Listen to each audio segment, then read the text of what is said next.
وہ نفس جو اندر سے ملامت کرتا ہے، دیکھو تم نے جھوٹ بولا، تمہیں جھوٹ نہیں بولنا چاہیے تھا.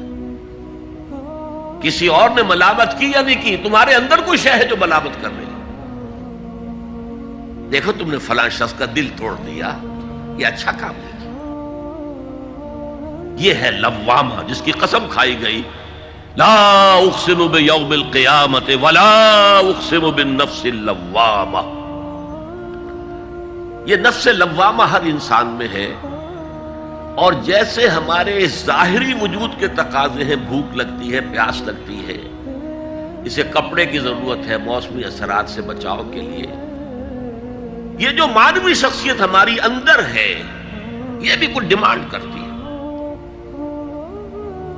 اور انسان اپنے آپ کو مطمئن کرتا ہے، ریشنلائز کرتا ہے، ٹھیک ہے یہ تو خرابیاں ہیں، لیکن میں نے یہ کام بھی تو آخر کیے ہیں نا.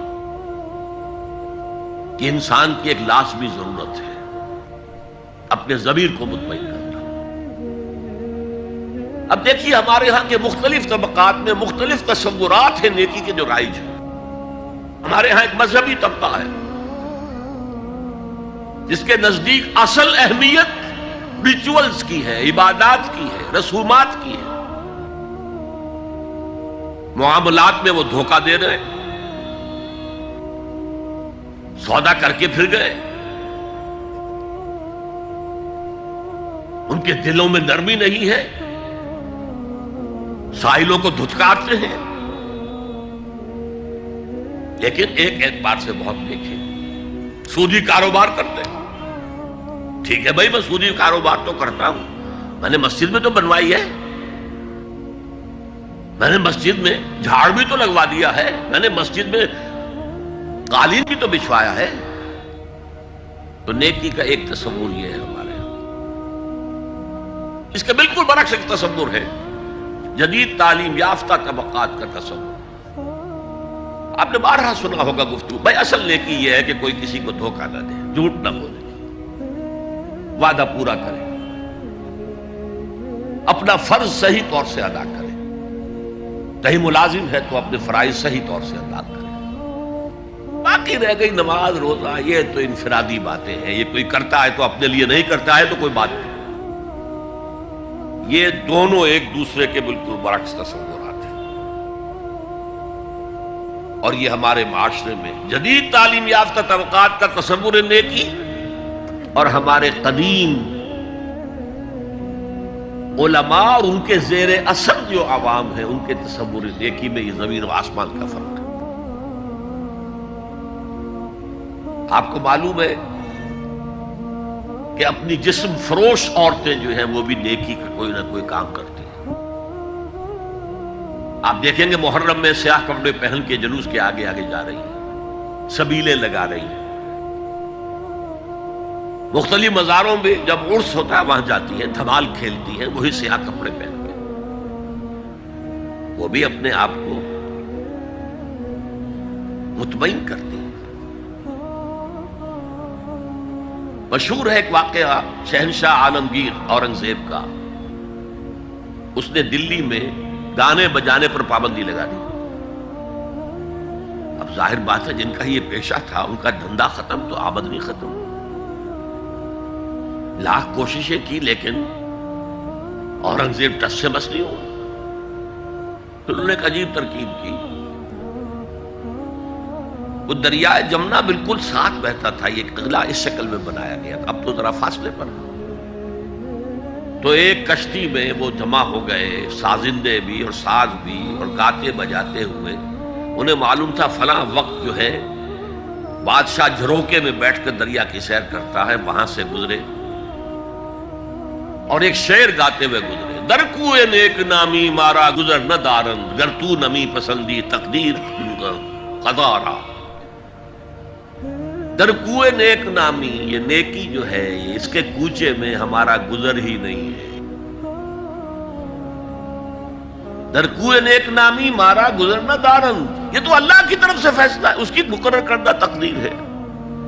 گر تو نمی پسندی تغییر کل قضارا، اگر تجھے پسند نہیں ہے تو تقدیر بدل دے. تو بادشاہ ہنس پڑا اور اس نے کہا کہ ٹھیک ہے بھائی، گانے بجانے کی حد تک تمہیں اجازت ہے۔ تو ہر ایک طبقے کا اپنا ایک تصور ہے نیکی کا۔ جیسے میں نے پہلے عرض کیا، بڑے بڑے ڈاکو جو ہیں وہ اپنے علاقے کے بیواؤں یتیموں کی سرپرستی کرتے ہیں، ویسے نہایت درندگی، سفاکی، انسانی جان کی کوئی حیثیت ہی نہیں۔ تو نیکی اصل میں کس شے کا نام ہے، کون سی چڑیا کا نام ہے، نیکی حقیقت میں کیا ہے، وہ ہے اس آیت کا مضمون۔ میں مثال دیا کرتا ہوں، ایک عام قصہ ہے کہ کسی گاؤں میں پہلی مرتبہ ہاتھی آیا۔ اب وہاں نابینا لوگ جو تھے انہیں بھی پتہ چلا ایک عجیب جانور آیا ہے۔ وہ آئے اور کسی نے اس کی ٹانگ کو ٹٹولا۔ اس نے کہا ہاتھی ایک ستون کے مانند ہے۔ کسی کا اس کے کان کے اوپر ہاتھ پڑا، اس نے کہا چھاج کے مانند ہے وہ۔ کسی نے پیٹ کو ٹٹولا، بہت بڑا ڈھول ہے وہ۔ بالکل یہی معاملہ ہے نیکی کے تصور کے بارے میں۔ اڑائے کچھ ورق لالے نے، کچھ نرگس نے، کچھ گل نے، چمن میں ہر طرف بکھری ہوئی ہے داستان میری۔ کسی نے نیکی کا ایک حصہ لے لیا، کسی نے دوسرا لے لیا، کسی نے تیسرا لے لیا۔ وہ مکمل سراپا نیکی، حقیقی نیکی کس میں ہے، یہ ہے اس آیت کا مضمون۔ اب چوتھے نمبر پر یہ تمہیدی باتیں جو میں عرض کر رہا ہوں، اس آیت کا پس منظر کیا ہے جسے ہم کہتے ہیں شان نزول؟ کیا بحث چل رہی تھی جس میں ہدایت کے لیے یہ آیت نازل ہوئی؟ تو ذہن میں رکھیے کہ تحویل قبلہ اس آیت کا پس منظر ہے، شان نزول ہے۔ آپ کو معلوم ہے مکے میں جب تک حضور رہے، آپ جب نماز پڑھتے تھے تو آپ جنوبی جانب کھڑے ہوتے تھے، یعنی رکن یمانی اور وہ کونا کہ جس میں حجر اسود نصب ہے، ان دونوں کے درمیان کھڑے ہوئے کعبے کی طرف رخ کیا، تو اسی رخ پر بیت المقدس بھی ہے۔ اسے کہتے ہیں استقبال قبلتین، دونوں قبلوں کا بیک وقت استقبال ہو گیا، رخ ہو گیا دونوں طرف، خانہ کعبہ کے بھی اور بیت المقدس کے بھی۔ مدینے میں آ کر تو یہ ناممکن ہے۔ اب اگر کعبے کی طرف رخ کرو گے تو بیت المقدس کی طرف پشت ہو جائے گی، وہ شمال میں ہے، یہ جنوب میں ہے۔ اگر بیت المقدس کی طرف رخ کرو گے تو کعبے کی طرف پیٹھ ہوگی۔ لیکن آپ کو معلوم ہے کہ حضور نے 16 یا 17 مہینے مدینے آنے کے بعد بیت المقدس کی طرف رخ کر کے نماز پڑھی۔ اب ایک شکل تو یہ ہے کہ یہ حضور کا ذاتی اجتہاد ہو اور اس کو اللہ نے تسلیم کر لیا ہو کہ ٹھیک ہے، یہ بھی ممکن ہے۔ اسے تقریر کہتے ہیں اصطلاح میں۔ حدیث کس چیز کا نام ہے؟ حضور کا قول یا فعل یا تقریر۔ پہلی دونوں چیزیں تو آپ جانتے، قول اور فعل۔ یہ تقریر کیا ہے؟ حضور کے سامنے کوئی کام کیا گیا اور حضور نے نہیں روکا، تو امپلائڈ ہے اس کے اندر کہ یہ کام حرام نہیں ہے، حضور کے سامنے ہوا ہے، آپ نے روکا نہیں۔ تو اگر یہ ذاتی اجتہاد تھا تو تقریر ہو گئی اس کی اللہ کی طرف سے، لیکن زیادہ غالب پہلو یہ ہے کہ یہ اللہ کے حکم سے حضور نے کیا، اور یہ حکم وحی خفی کے ذریعے سے آیا، اس لیے کہ قرآن مجید میں اس کا ذکر نہیں ہے کہ اللہ نے حکم دیا ہو کہ اے محمد صلی اللہ علیہ وسلم اب آپ اور آپ کے ساتھی بیت المقدس کی طرف رخ کر کے نماز پڑھے، یہ نہیں ہے۔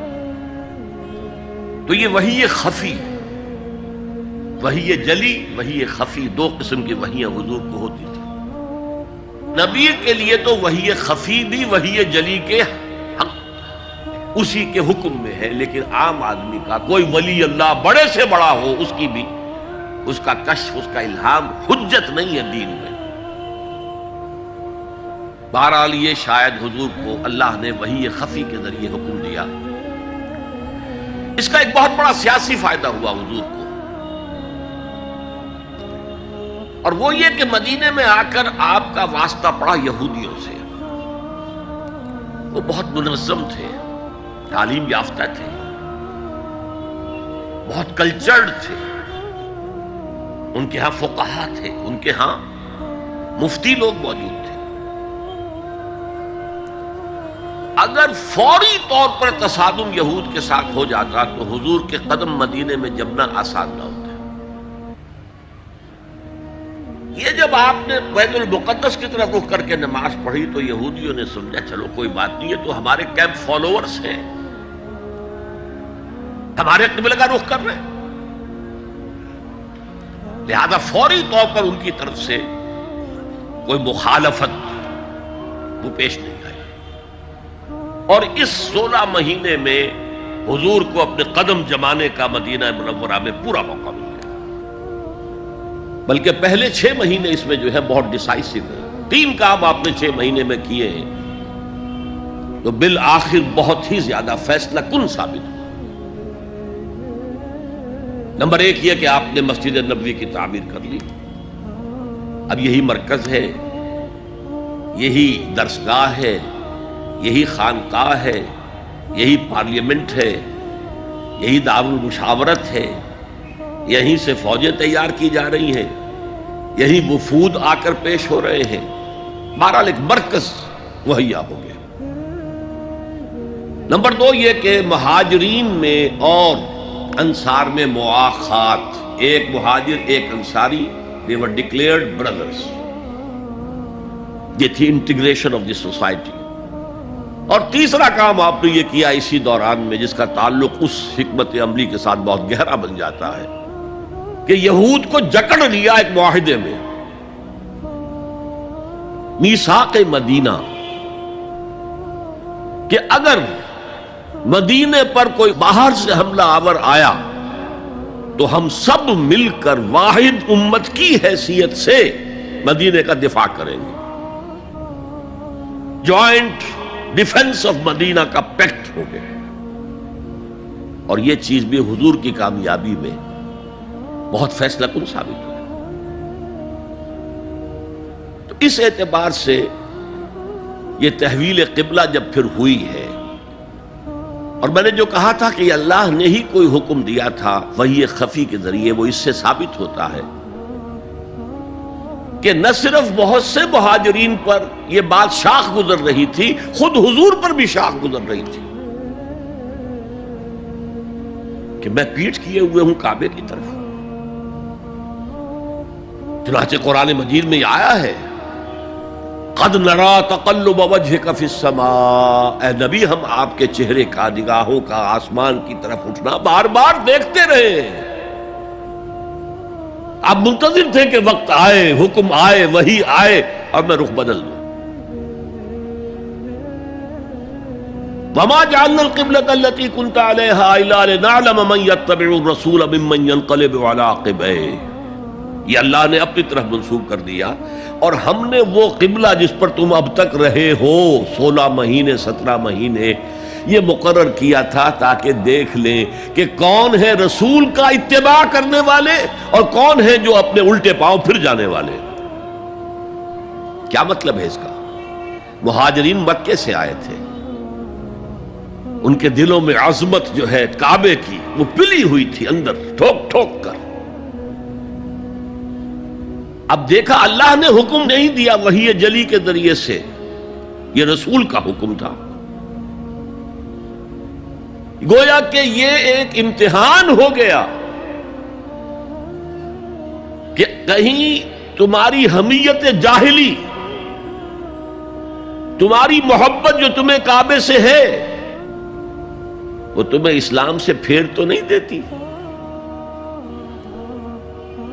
آیا تم رسول کے حکم کو مقدم رکھتے ہو اور اپنی کسی سابقہ حمیت، جسے حمیت جاہلی ہم کہہ دیں گے، اس کو مقدم رکھتے ہو؟ یہ ایک سخت امتحان تھا جس میں کہ اہل مکہ جو مہاجرین تھے وہ مبتلا کیے گئے، اور خاص طور پر یہ بات کہ رسول کا حکم ماننے کی تاکید، چاہے ابھی قرآن میں کوئی آیت نہیں آئی ہے لیکن حقیقی مومن کے لیے رسول کا فرمانا بھی ایسے ہی ہے جیسے کہ اللہ کا فرمانا۔ اس کی تربیت بھی ہو گئی۔ لیکن یہ کہ اکثر کا معاملہ یہ تھا کہ یہ معاملہ شاخ گزر رہا تھا، یہاں تک کہ حضور کا معاملہ بھی تھا قد نرا تقلب وجهك في السماء فلنولینک قبلۃ ترضاها، تو اے نبی ہم بدل دیں گے قبلہ وہ جو آپ کو پسند ہے، اب رخ کرو مسجد حرام کی طرف، فولوا وجوہکم شطر المسجد الحرام، اب اپنا رخ کر لو مسجد حرام کی طرف۔ چنانچہ مدینے میں ایک مسجد القبلتین ہے، جو حضرات گئے ہیں زیارت کرتے ہیں انہوں نے زیارت کی ہوگی۔ حضور مدینے سے باہر ایک قبیلے کی جگہ تھی، وہ وہاں گئے ہوئے تھے، کوئی دعوت طعام تھی، دوپہر کا کھانا تھا، اسی وقت ظہر کا وقت ہو گیا۔ حضور نے جماعت کھڑی کی اور قبلہ جو ہے بیت المقدس، اسی نماز کے دوران یہ آیات وہی نازل ہو گئی، آپ نے فوراً رخ بدلا اور پوری جماعت نے رخ بدل لیا، اور اسی لیے اس مسجد میں دو قبلے ہیں، دو محرابیں ہیں، ایک شمال کی جانب بیت المقدس کی جانب، دوسری جنوب کی جانب یعنی مکہ مکرمہ کی جانب۔ اب یہ تحویل قبلہ جو ہے یہ ہے بات اصل میں سمجھنے کی، ایک بہت بڑے فتنے کی بنیاد بن گیا۔ فتنہ آزمائش کو کہتے ہیں اور فتنہ فساد کو بھی کہتے ہیں۔ فساد یہودیوں کی طرف سے شروع ہوا، یہ کیسا نبی ہے جس کا قبلہ ہی معین نہیں، ابھی یہ شمال کی طرف رخ کر کے نماز پڑھ رہا تھا اور اب اس نے جو ہے جنوب کی طرف رخ کر لیا، کیسا رسول ہے یہ، کیسا نبی ہے؟ حضور کے خلاف لوگوں کو بھڑکانے کا انہیں اب ایک موقع ہاتھ آ گیا، اور آپ کے علم میں ہے کہ اوس اور خزرج کے جو عوام ہیں وہ یہود کے بہت زیر اثر تھے، بہت زیر اثر تھے۔ وہی بات کہ وہ سمجھتے تھے ہمارے پاس نہ کوئی شریعت ہے، نہ کتاب ہے، نہ کوئی قانون ہے، نہ ہمارے یہاں کوئی مفتی ہے، نہ قاضی ہے، ان کے ہاں تو کتاب ہے، شریعت ہے، مفتی ہے، قاضی ہے، ان کا تو بڑا کلچرڈ لوگ ہیں، تو ایک روب تھا ان کا۔ لہذا یہ ایک ان کو موقع مل گیا کہ اس پر لوگوں کے جذبات کو بھڑکائیں اور حضور سے برگشتہ کر دیں۔ دوسری طرف سادہ لو مسلمانوں کے اندر بھی ایک فتنہ بطور آزمائش آ گیا کہ اگر اصل قبلہ یہ تھا تو یہ 16 مہینے کی نمازیں تو ہماری اکارت گئی، غلط رخ پر پڑی ہم نے، اور نماز تو دین کا اصل ستون ہے، اور یہ نماز ہماری ضائع ہو گئی۔ یہ ان کے دلوں میں ایک وسوسہ پیدا ہوا۔ اس پہلو سے اس مسئلے پر بڑی مفصل گفتگو قرآن میں ہوئی ہے، میرے اور آپ کے لیے، بلکہ مجھے اعتراف ہے کہ میں یہ سوچتا رہا اتنی مفصل گفتگو بار بار فولوا وجوہکم شطر المسجد الحرام، فولوا وجوہکم شطرہ، یہ بار بار پورے 2 رکوع قرآن مجید میں، سورہ بقرہ کا 17واں رکوع، 18واں رکوع اسی پر، اس لیے کہ ہم اس سینسٹیونیس کا اندازہ نہیں کر سکتے کہ جو اس وقت پیدا ہو گئی تھی اس پر۔ تحویل قبلہ پر یہ معمولی نہیں بات تھی، یہود نے سمجھ لیا تھا کہ اب معلوم ہوا یہ ایک نئی امت کا آغاز ہے، اس کا مرکز اب نیا بن گیا ہے۔ اب تک وہ سوچ رہے تھے کہ ہمارے ہی، چنانچہ ایک اور واقعہ ہوا تھا کہ یہ عاشورہ کا روزہ رکھتے تھے یہودی، حضور نے پوچھا کیوں رکھتے ہو 10ویں محرم کا روزہ؟ انہوں نے کہا کہ اصل میں ہمیں جو نجات ملی تھی فرعون سے، اور فرعون کو جو غرق کیا گیا تھا لاؤ لشکر سمیت، وہ 10 محرم کو ہوا تھا، ہم شکرانے کے طور پر روزہ رکھتے ہیں۔ حضور نے فرمایا کہ موسیٰ کے تو ہم تم سے زیادہ مستحق ہیں، لہذا مسلمانوں کو حکم دیا کہ تم بھی 10ویں محرم کا روزہ رکھا کرو۔ اب یہ چیزیں ایسی تھیں کہ جس سے وہ پیسیفائیڈ تھے ایک طرح سے، کہ نہیں یہ کوئی نئی چیز نہیں ہے، یہ ہمارے کیمپ فالوورز، بلکہ حضور نے فرمایا تم 2 روز کا روزہ رکھو، 9ویں محرم کا بھی 10ویں کا۔ بہرحال اس پر جو ایک تشویش ہوئی ہے، اس تشویش کو دور کرنے کے لیے 2 رکوع، 17واں 18واں رکوع، 2 رکوع پورے کے پورے اسی بحث پر مشتمل ہیں، اور اس کے علاوہ اب میں مثال دوں کہ میرا ایک ہاتھ یوں ہے، ایک ہاتھ یوں ہے، بیچ میں میرا جسم ہے، تو اس بحث کا جسم جو ہے وہ تو وہ دو رکوع ہیں، رکوع 17واں 18واں، لیکن ادھر دور پہلے ایک آیت آ گئی تھی جس نے زمین ہموار کی، للہ المشرق والمغرب فینما تولوا فثم وجہ اللہ، دو رکوع پہلے، مشرق و مغرب سب اللہ کے ہیں، جدھر بھی رخ کرو اللہ کا رخ ہے۔ قبلے کا مطلب یہ تو نہیں ہے کہ اللہ اس سمت میں محدود ہے، معاذ اللہ، اللہ کا رخ، اللہ تو مشرق میں ہے، مغرب میں ہے، شمال میں ہے، جنوب میں ہے، فوق میں ہے، تحت میں ہے، ہر جگہ ہے۔ للہ المشرق والمغرب فینما تولوا فثم وجہ اللہ، مشرق و مغرب سب اللہ کے ہیں، جدھر بھی تم رخ کرو گے وہ اللہ کا رخ ہے۔ یہ ایک تمہید ہو گئی تھی۔ اس کے بعد ویسے وہاں جا کر عجیب سا محسوس ہوتا ہے کہ یہاں تو کوئی سیاق و سباق تو تھا نہیں، یہ آیت کس حوالے سے آئی ہے؟ اصل میں اس بحث کے لیے تمہید وہاں سے شروع کر کے بات چھوڑ دی گئی،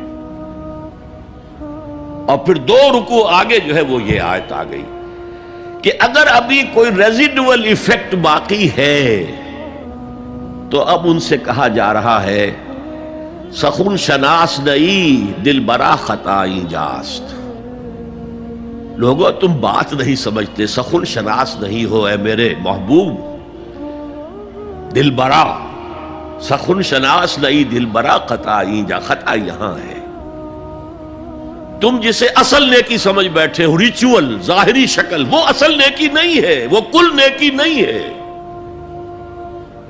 نیکی تو اصل میں ایک روح ہے جو پورے وجود میں سرایت کرتی ہے، ایک بالکل مختلف انسان وجود میں لاتی ہے، ایک پورا مختلف کردار وجود میں لاتی ہے۔ نیکی تو حقیقت میں وہ ہے،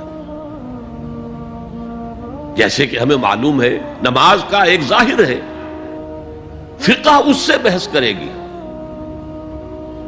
لیکن اصل نماز آپ کو اللہ کی حضوری کا شرف حاصل ہوا، کچھ حضور قلب میسر آیا،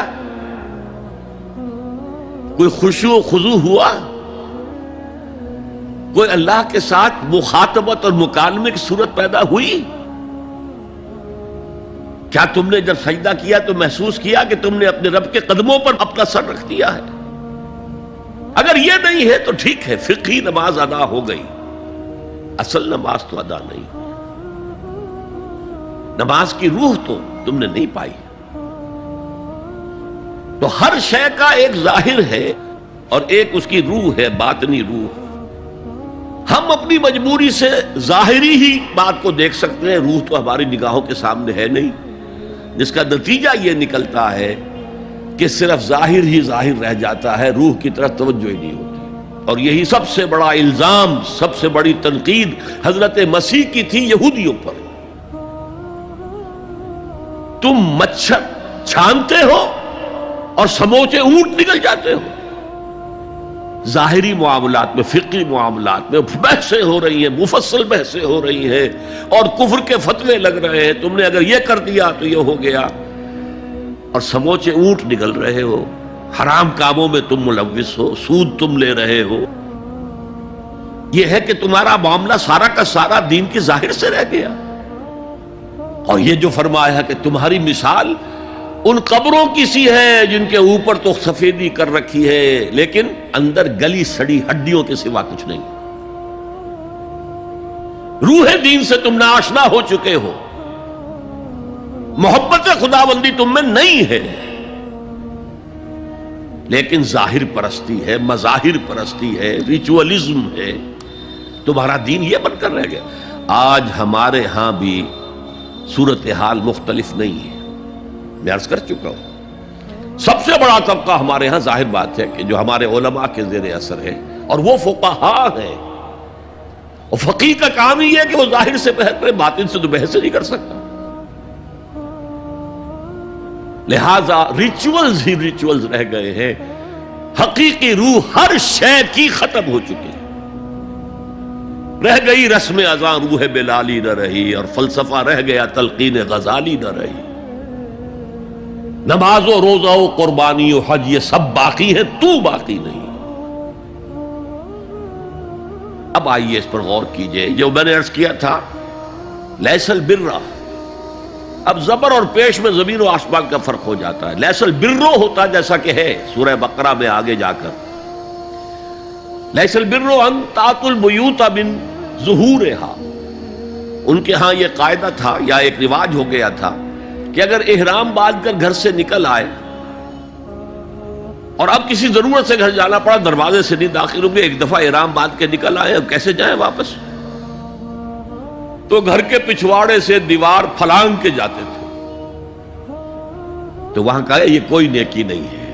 لیس البر ہوتا تو اس کا مطلب ہوتا سرے سے کوئی نیکی نہیں ہے، یہ تو ہمارا من گھڑت ایک خیال ہے۔ لیس البر یہ خبر ہے جسے مقدم کیا گیا ہے،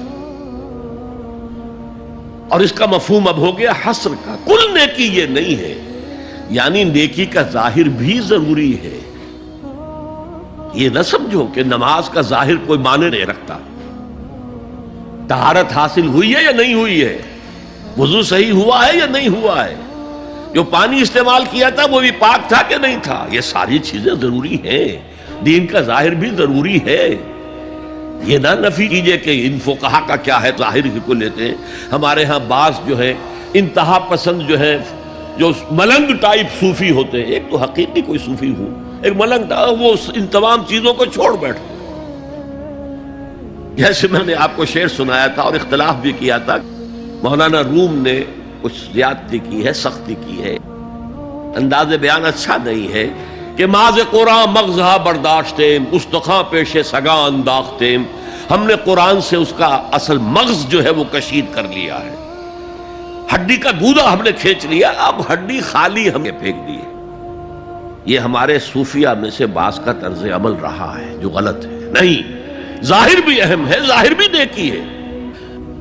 صلو کما رأیتمونی اصلی، نماز پڑھو اسی طرح جیسے مجھے دیکھتے ہو کہ میں نماز پڑھتا ہوں، ظاہر بھی کنفرم کرنا چاہیے اس کے ساتھ، لیکن اصل شے نماز میں توجہ ہے، انابت ہے، خشوع ہے، خضوع ہے، حضور قلب ہے۔ لہذا یہاں ترجمہ ہوگا کل نیکی یہی نہیں ہے کہ تم اپنے چہرے مشرق اور مغرب کی طرف کر لو، یہ تو ایک ظاہر ہے۔ اور اس میں مجھے غالب کا شعر یاد آ رہا ہے، قبلے کو اہل نظر قبلہ نما کہتے ہیں، ہے پرے سرحد ادراک سے اپنا مسجود، جسے ہم سجدہ کر رہے ہیں وہ تو ہمارے ادراک اور شعور اور وہم اور خیال اور تصور اور تخیل سے وراء الورا وراء الورا وراء الورا ہے، پرے سرحد ادراک سے اپنا مسجود، قبلے کو اہل نظر قبلہ نما کہتے ہیں، یہ کعبہ تو قبلہ نما ہے۔ بہرحال اب اس کی نفی کرتے ہوئے، جزوی نفی، کلی نفی نہیں ہے، لیس البر، کل نیکی یہ نہیں ہے کہ تم اپنے چہرے مشرق اور مغرب کی طرف کر لو، ولکن البر، بلکہ نیکی اس کی ہے، یہاں پر بھی اب لفظ محذوف ہے، ولکن البر بر من آمن باللہ والیوم الآخر، نیکی تو حقیقت میں اس کی ہے۔ اس میں آگے بڑھنے سے پہلے مجھے یاد آیا کہ میں بر کے مفہوم پر بھی کچھ گفتگو کر لوں۔ بر کسے کہتے ہیں؟ بہت عمدہ باتیں جو ہے پہلے کہی ہیں۔ بر اور بر یہ دونوں مادہ تو ایک ہی ہے، بحر و بر۔ جب تک انسان سمندر میں رہتا ہے، آج کا تو خیر تصور نہ کیجئے، پہاڑوں جیسے جو ہے پہاڑ سمندر میں چل رہے ہوتے، عام حالات میں کوئی اس کے ادھر ادھر جو ہے کوئی ہچکولے محسوس نہیں ہوتے، لیکن پرانے زمانے کے سمندر کا تصور کیجئے تو ہر وقت وہ ہے آدمی غیر مطمئن ہوتا تھا، اسی وقت کچھ ہو سکتا ہے، ہچکولا آ رہا ہے، ادھر سے آ رہا ہے، ادھر سے آ رہا ہے، تو دل میں ایک خوف سا رہتا تھا، ایک بے چینی سی رہتی تھی، عدم تحفظ کا ایک احساس رہتا تھا۔ بر پر، خشکی پر آتے ہی اطمینان ہو گئے۔ تو یہ اصل میں انسان کے باطنی اطمینان کے لیے، جو ابھی آپ نے فرمایا کہ نیکی وہ ہے کہ جس کو کر کے تمہیں خوشی حاصل ہو۔ اور فتویٰ اپنے دل سے لے لیا کرو. ما حاک فی صدرک، جو کچھ تمہارے سینے کے اندر جو کچھ جس سے خدبد ہو جائے، جس سے بے چینی ہو جائے، وہ اسم ہے، وہ گناہ ہے. الاسم ما حاک فی صدرک وکرہت ان یطلع علیہ، اور گناہ وہ ہے کہ جس کے بارے میں تمہیں یہ پسند نہ ہو کہ لوگوں کو اس کی اطلاع ہو، وہ گناہ ہے. اس میں بھی مجھے جیسے انگریزی کی ایک نظم کا سٹینزا جو ہے یاد آیا تھا. Art is long and time is fleeting, دوڑا جا رہا ہے یہ وقت. And our hearts though stout and brave still like muffled drums are beating funeral marches to the grave. اپنے دل کی ہر بیٹ کے ساتھ ہم اپنی قبر سے قریب سے قریب تر، قریب سے قریب تر ہوتے جا رہے ہیں. اسی طرح کی ایک نظم ہے، بڑی پیاری نظم ہے. Charities that soothe and heal and bless are scattered over the feet of men like flowers. وہ بھلائیاں، وہ نیکیاں، وہ خدمت خلق، charities which soothe and bless and heals، دل کے اوپر مرہم سا رکھا جاتا ہے نیک کام کر کے، دل کو خوشی ہوتی ہے نیک کام کر کے. Charities that soothe and heal and bless are scattered over the feet of men like flowers. یہ تو ان پھولوں کے مانند ہے جو انسان کے قدموں میں پڑے ہوئے ہیں، جس کو چاہے اٹھا لے، جو چاہے اٹھا لے. No mystery is here, no special boon for the high and not for the low. The smoke ascends as high from the hearth of a humble cottage as from that of a haughty palace. دھواں اٹھتا ہے تو ایک کٹیا میں جو چورا جل رہا ہے اس سے بھی اٹھے گا تو جائے گا اوپر، اور محل کا کوئی بہت بڑا کچن ہے تو اس سے بھی اٹھے گا تو اوپر جائے گا. لہذا یہ غریب اور امیر کا فرق نہیں ہے، ہر شخص اس نیکی میں سے حصہ لے سکتا ہے. تمہارے پاس ایک روٹی تھی، تم نے آدھی دے دی کسی مانگنے والے کو، تمہارا حصہ ہو گیا، بہت بڑا حصہ ہو گیا. اور کسی بڑے امیر آدمی نے 150 جو ہے مسکین کو کھانا کھلا دیا، وہ اس کے قریب بھی نہیں آ سکے گا اجر و ثواب کے اعتبار سے اس شخص کے کہ جس کے پاس ایک ہی روٹی تھی اور اس نے آدھی دے. تو بر جو ہے حقیقت میں لیس البر ان تولوا وجوهکم قبل المشرق والمغرب ولكن البر من آمن بالله والیوم الآخر والملائکۃ والکتاب والنبیین. میں بھی ایک زمانے میں اس پر کچھ متردد سا ہوتا تھا، کچھ سوچتا تھا. یہ نیکی کا تعلق تو ہم عمل سے سمجھتے ہیں، یہاں ایمان کی بحث کی کیا ضرورت ہے؟ ایمان تو ایک باطنی حقیقت ہے، نیکی جو ہے وہ ایک ظاہری خارجی حقیقت ہے. لیکن پھر سمجھ میں آیا کہ اصل نیکی وہ نیت ہے جس کے ساتھ وہ کام کیا جا رہا ہے. اگر خیرات بانٹی جا رہی ہے، جھگیوں میں جا کر میلے کچیلے بچوں کو گود میں لے کر اپنی سفید اشکروں کو بھی خراب کیا جا رہا ہے، اور معلوم ہے کہ یہ اس لیے کر رہا ہے کہ آئندہ الیکشن میں کھڑا ہونا ہے، تو کوئی ہے جو کہے گا کہ یہ نیکی ہو رہی ہے؟ کام تو بظاہر بڑی نیکی کا کام ہے. نیکی کے لیے شرط اول اللہ پر ایمان ہے، اس کی موٹیویشن لو آف گاڈ. اس کے سوا اگر کوئی اور موٹیو ہے، اگر دنیا میں شہرت چاہیے، اگر اس نیکی کے ذریعے سے بھی مال کمانے کا معاملہ ہے، دھندا ہے، نیکی کے پردے میں دھندا ہو رہا ہے، وہ نیکی نہیں ہے، چاہے ظاہری اعتبار سے وہ بہت بڑی نیکی ہو. تو سب سے پہلا مسئلہ نیت کا ہے، نیت کا ہے، نیت کا ہے. کس ارادے کے تحت یہ نیکی کی جا رہی ہے، کیا مقصود ہے، کیا مطلوب ہے. چنانچہ نوٹ کیجئے اکثر محدثین نے اپنے جو مجموعے مرتب کیے احادیث کے، ان میں پہلی آیت کون سی، پہلی حدیث کون سی لاتے ہیں؟ حضرت عمر رضی اللہ تعالیٰ عنہ سے روایت ہے، انما الاعمال بالنیات، نیکیوں کا، نیک اعمال کا دار و مدار نیتوں پر ہے۔ وانما لکل امرئ ما نویٰ، ہر شخص کو وہی کچھ ملے گا جس کی اس نے نیت کی ہوگی۔ فمن كانت ہجرته الى اللہ ورسولہ فہجرته الى اللہ ورسولہ، جو کوئی ہجرت کر رہا ہے، مکے میں گھر بار چھوڑ کر جا رہا ہے، اپنے وطن کو ترک کر کے جا رہا ہے مدینے کی طرف، صرف اللہ اور رسول کے لیے، اس کی ہجرت اللہ اور اس کے رسول کے لیے۔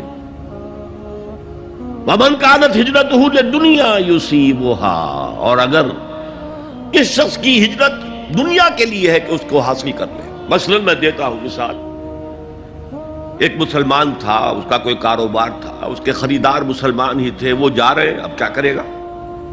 مشرکوں نے سو تو اس کا سامان نہیں لینا، اب وہ بھی چلے جا رہے ہیں۔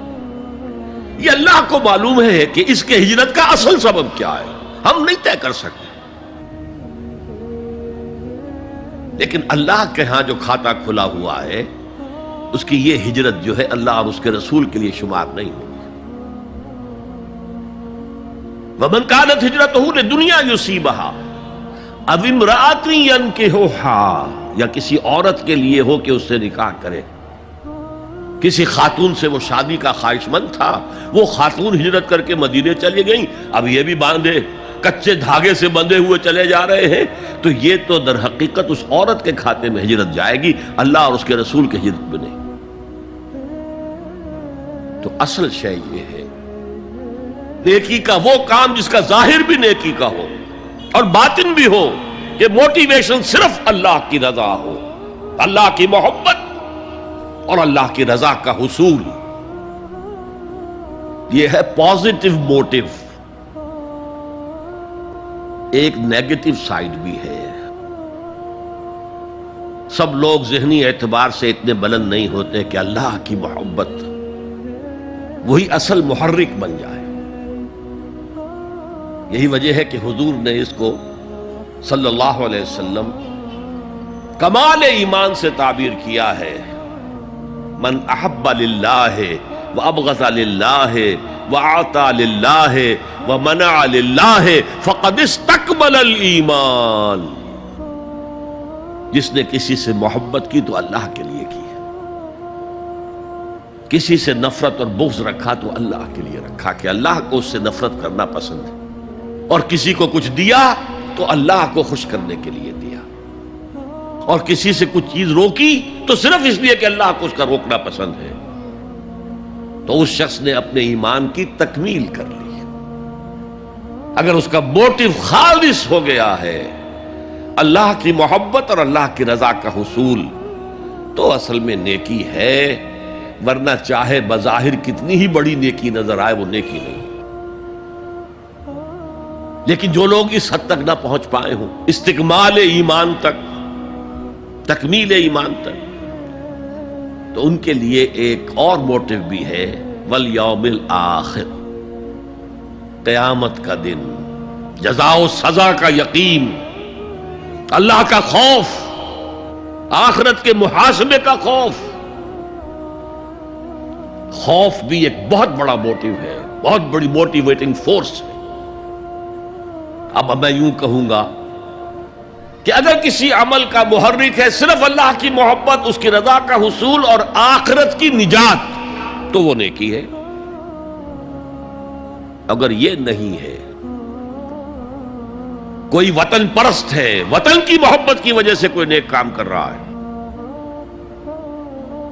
اس کا وہ کام وطن پرستی کے کھاتے میں جائے گا، خدا پرستی کے کھاتے میں نہیں جائے گا۔ کوئی قوم پرست ہے، اپنے قوم کی محبت میں کچھ کر رہا ہے، تو اس کا وہ نیک کام قوم پرستی کے کھاتے میں جمع ہوگا، خدا کی پرستش کے لیے نہیں۔ یہ ہے موٹیو کا فرق، اور یہ ہے موٹیو کی اہمیت، اور اس کا تعلق ہے ایمان باللہ اور ایمان بالآخرہ سے۔ ایک حدیث میں حضور نے فرمایا کہ قیامت کے دن سب سے پہلے 3 اشخاص کا معاملہ پیش ہوگا۔ ایک وہ تھا کہ جو اللہ کی راہ میں جنگ کرتا ہوا مارا گیا تھا، دنیا میں شہید سمجھا جا رہا تھا۔ ایک وہ تھا جسے اللہ نے علم بہت دیا تھا اور اس نے علم کو پھیلایا، خوب پھیلایا۔ اور ایک وہ جس کے پاس جس کو اللہ نے بہت دولت دی تھی اور اس نے دولت جو ہے نیکی کے کاموں میں، بھلائی کے کاموں میں، غربا، یتاما، مساکین کے لیے خرچ کیا۔ اب اللہ پوچھے گا ان شہید صاحب سے کہ دیکھو میں نے تمہیں صحت دی تھی، جسمانی قوت دی تھی، تم نے کیا کیا؟ وہ کہے گا اے اللہ میں نے تیرے لیے قتال کیا اور اپنی جان دے دی۔ اللہ فرمائے گا کذبتا، تو نے جھوٹ بولا، انک قد قاتلت لأن یقال جریء، تو نے تو یہ جنگ میں حصہ لیا تھا اس لیے کہ تیری شجاعت کا ڈنکا بج جائے، تیری جرأت کی شہرت ہو جائے۔ وقد قیلا، وہ کہا جا چکا، اب یہاں تمہارے لیے کچھ نہیں ہے۔ اور فرشتوں کو حکم ہوگا اور اوندے منہ گھسیٹتے ہوئے اس کو جہنم میں ڈال دینا۔ یہی حشر ہوگا اس عالم کا، تو نے وہ نیکی کا کام کیا تھا، لئن یقال عالم، کہا جا چکا دنیا میں، ڈنکا بج چکا تمہاری شہرت کا۔ اب اس میں نوٹ کیجئے، اگر کسی عالم کے علم کا ڈنکا بج جائے، اس کی اپنی نیت وہ نہیں تھی تو اس کے اندر کوئی خرابی نہیں ہے۔ یہاں معاملہ نیت کا ہے۔ اگر نیت یہ ہو کہ میرے علم کی شہرت ہو جائے، میرے ہاتھ چومے جائیں، مجھے نذرانے پیش کیے جائیں، تو پھر وہی حشر اس کا ہوگا کہ اوندھے منہ گھسیٹ کر جہنم میں ڈال دیا جائے۔ یہی حشر اس سخی کا ہوگا جس نے سخاوت کی تھی، جس کی سخاوت کے ڈنکے بج گئے تھے، اس کا بھی یہی حشر ہوگا۔ تو انما الاعمال بالنیات، اور یہاں نیکی کی بحث میں سب سے پہلے ولکن البر بر من آمن باللہ والیوم الآخر۔ اب جو والملائکۃ والکتاب والنبیین، ان تینوں کو جمع کر لیجئے، اس سے مراد ہے نبوت اور رسالت۔ ملائکہ وحی کا ذریعہ ہے جو انبیاء تک لے کر آتے رہے۔ اس وحی کا جو ریکارڈ مرتب ہوا وہ کتابیں ہیں، اور جن پر وہ وحی آئی وہ نبی ہیں۔ ان تینوں کو جمع کر لیجئے، رسالت، ایمان باللہ، ایمان بالآخرہ اور ایمان بالرسالت۔ اب اس کا تعلق کیا ہے نیکی کے ساتھ؟ یہ ذرا گہری بات ہے۔ دیکھیے نیکی کا جذبہ بھی، جو انسان کے پیشنز ہوتے ہیں وہ اندھے بہرے ہوتے ہیں۔ پیشنز، جذبات، نیکی بھی ایک جذبہ ہے۔ کبھی یہ جذبہ حد اعتدال سے تجاوز کر کے بدی بنا دیتا ہے، جیسے رہبانیت، ترک دنیا، شادی نہیں کروں گا، گھر گھرستی کا بکھیڑا مول نہیں لوں گا، بس اللہ سے لو لگاؤں گا۔ ظاہر بات ہے جس نے بھی فیصلہ کیا نیکی کے جذبے کے تحت کیا نا، لیکن اس کا جو نتیجہ نکلا اکثر و بیشتر پھر حرام کاری ہوئی۔ آپ عیسائیت کی جو ہے ہسٹری آف کرسچین موناسٹسزم، اس کا مطالعہ کیجئے، انہوں نے خود لکھا ہے کہ بظاہر راہب خانے ہیں، راہب اور راہبائیں رہتی ہیں، اور ان کے تہخانوں میں حرامی بچوں کے قبرستان ہو جاتے تھے۔ یہ نیکی کے جذبے نے بدی کو جنم دیا ہے۔ حضور کے ساتھ ایسا ہوا۔ 3 اشخاص آئے، انہوں نے حضور کی ازواج مطہرات سے معلوم کیا آپ رات کو کتنا وقت نماز میں لگاتے ہیں، آپ مہینے میں کتنے نفلی روزے رکھتے ہیں۔ اب جو کچھ انہیں بتایا گیا، حضور کی زندگی کھلی کتاب تھی، بتا دیا گیا اتنا عرصہ جو ہے آپ رات کو تہجد پڑھتے ہیں، بتا دیا گیا مہینے میں اتنے روزے رکھتے ہیں۔ انہوں نے اسے کم سمجھا، فتقالوہا، قلیل سمجھا کہ یہ تو زیادہ نہیں ہے، ہمارا تو خیال تھا کہ آپ ساری رات ہی کھڑے رہتے ہو، لیکن اپنے دل کو مطمئن کرنے کے لیے کہ حضور کی کہیں توہین بھی نہ ہو جائے، کہا جی انہیں تو ضرورت نہیں ہے، وہ تو معصوم ہی ہیں، ان کی خطائیں اول تو ہوتی نہیں، اگر کوئی ہے بھی تو اللہ نے کہہ دیا قد غفر اللہ لک ذنبک ما تقدم منہا وما تاخر، اللہ نے تو معاف کر دیا اگلے پچھلے سارے گناہ، میرے لیے یہ کافی نہیں ہے۔ ایک نے کہا میں پوری رات عبادت کروں گا، اپنی قبر بستر سے نہیں لگاؤں۔ دوسرے نے کہا کہ میں ہمیشہ ہر روز روزہ رکھوں گا، کبھی افطار نہیں کروں گا۔ تیسرے نے کہا میں کوئی شادی بیاہ نہیں کروں گا، یہ کھکیڑ میں نہیں پڑھوں گا میں۔ حضور کو خبر ہو گئی، آپ نے طلب فرمایا اور غصے کے انداز میں وہ الفاظ کہے کہ جو حضور سے بالکل متوقع نہیں ہے۔ واللہ انی لاتقاکم واخشاکم، خدا کی قسم میں تم سب سے زیادہ متقی ہوں اور سب سے زیادہ اللہ سے ڈرنے والا ہوں، لیکن میرا طریق یہ ہے کہ میں رات کو سوتا بھی ہوں اور نماز بھی پڑھتا ہوں، میں روزہ رکھتا بھی ہوں، ناغہ بھی کرتا ہوں، میں نے شادیاں کی ہیں، متعدد ازواج میرے گھروں میں ہیں۔ فمن رغب عن سنتی فلیس منی، جو بھی میری سنت سے ہٹا وہ مجھ میں سے نہیں ہے، میرا امتی نہیں ہے۔ تو نیکی کا جذبہ بھی حد اعتدال سے تجاوز کر کے بدی کو جنم دے سکتا ہے۔ ایک صحابی، نوجوان صحابہ میں سے عبداللہ ابن عمرو ابن العاص، عجیب یہ بات ہے کہ باپ جو ہے بہت بڑا سیاستدان، بہت بڑا جری سپہ سالار، بہت بڑا حکمران، حضرت عمرو بن العاص، بیٹا نہایت زاہد و عابد، مرتاس، زاہد مرتاس، ساری رات کھڑے ہیں، بستر سے کمر ہی نہیں لگائی، ہر روز روزے سے ہیں۔ یہ خبر دی گئی حضور کو تو آپ نے طلب فرمایا یا عبداللہ اولم اخبر انک تقوم اللیل وتصوم النہار، اے عبداللہ مجھے یہ خبر نہیں دی گئی ہے، یعنی یہ بات جو ہے صحیح ہے کہ نہیں کہ تم ساری رات عبادت کرتے ہو، ہر روز روزہ رکھتے ہو؟ کیا کہہ سکتے تھے؟ بلا یا رسول اللہ، حضور ایسا تو ہے۔ فرمایا لا تفعل، ہرگز ایسا مت کرو، فإن لزوجك عليك حقا وإن لزورك عليك حقا بل إن لنفسك عليك حقا، تمہارے نفس کے بھی تم پر حقوق ہیں، تمہاری بیوی کے بھی تم پر حقوق ہیں۔ ان کی زوجہ سے کسی نے پوچھا تھا تم ہمیشہ میلی کچیلی رہتی ہو، کبھی ہم نے تمہیں کسی اچھے لباس میں کس کوئی جسے سنگھار کہہ دیتے کہ یہ میں نے دیکھا؟ تو ان کا کہ مجھے کیا غرض ہے، تمہارے بھائی کو تو مجھ سے کوئی غرض ہے ہی نہیں، میں کس کے لیے بناؤ سنگھار کروں؟ یہ بھی الفاظ آتے ہیں۔ فرمایا ہرگز مت کرو، میں تو کرتا ہوں، میں روزے بھی رکھتا ہوں لیکن نہیں بھی رکھتا، میں نماز پڑھتا ہوں لیکن سوتا بھی ہوں، میری بیویاں ہیں متعدد، تو میری سنت اگر تم نے چھوڑ دی تو تمہارا مجھ سے کوئی تعلق نہیں ہوگا۔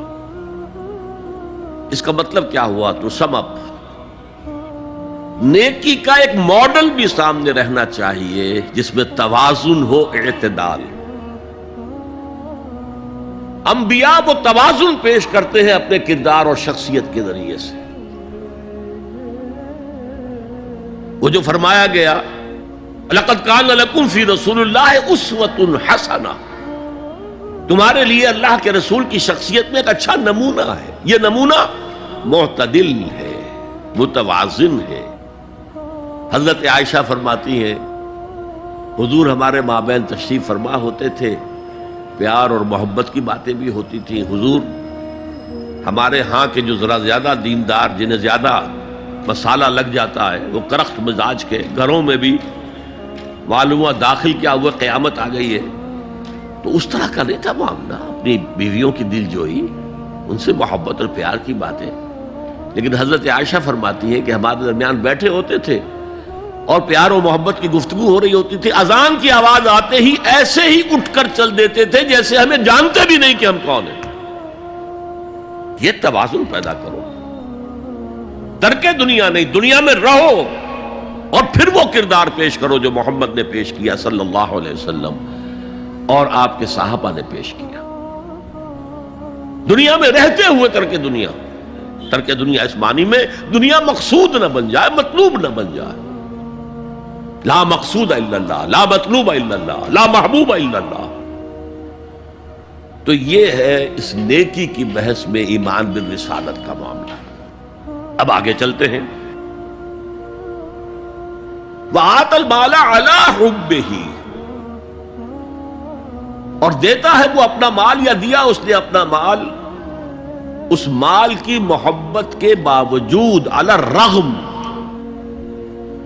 جن حضرات نے ترجمہ کیا ہے کہ اللہ کی محبت کی وجہ سے ہی، اللہ کی محبت میں وہ مال دیتے ہیں، یہ غلط ہے۔ جو بحث ہو چکی ہے، موٹیویشن تو ان کی درست ہو گئی، ایمان باللہ، ایمان بالآخرہ سے، اب آگے اس کے تکرار کی ضرورت نہیں ہے۔ اور عربی میں کسی کی محبت میں کوئی شے آئے تو فی یا لام آئے گا۔ علی آتا ہے مخالفت کے لیے، علی الرغم۔ مال محبوب ہے، کس کو نہیں ہے؟ زین للناس حب الشہوات من النساء والبنین والقناطر المقنطرۃ من الذهب والفضة والخیل المسومۃ والانعام والحرث۔ انسان کی سرشت کو اللہ سے زیادہ جاننے والا کون ہے؟ وہ فرما رہا ہے، سورہ آل عمران کی آیت ہے، مزین کر دی گئی ہے انسانوں کے لیے محبت بیویوں کی، بیٹوں کی، اور ڈھیروں مال کی، سونے کی اور چاندی کی، اور گھوڑے وہ کہ جو پیڈگری والے ہوں اور جو بہت اعلیٰ نسل کے ہوں، خیل المسومہ، نشان زدہ گھوڑے، اور مال ہو، بھیڑیں بکریوں کو گلے کے گلے ہوں، اور گائے اور بیل ہوں، اور یہ ساری چیزیں محبوب ہیں۔ اس محبت کے خلاف عمل کرتے ہوئے مال خرچ کرنا تبھی تو مجاہدہ ہے۔ تو جیسے اردو میں ہم علی الرغم کہتے ہیں، علی الرغم، باوجود اس کی محبت کے وہ خرچ کرتے ہیں۔ اب یہاں جو اصل نوٹ کرنے کا نقطہ ہے وہ کیا ہے؟ دیکھیے، اسلام کا جو نظام ہے دنیاوی، اس میں ایمان کے بعد پہلی شے نماز ہے۔ وہ جو کہا گیا ہے کہ قیامت کے دن سب سے پہلا محاسبہ نماز کا ہوگا، اور جب ہماری مسجدوں کے اندر لکھے ہوتے تھے فارسی کے اشعار، روز محشر کے جان گداز بود، اولی پرسش نماز بود،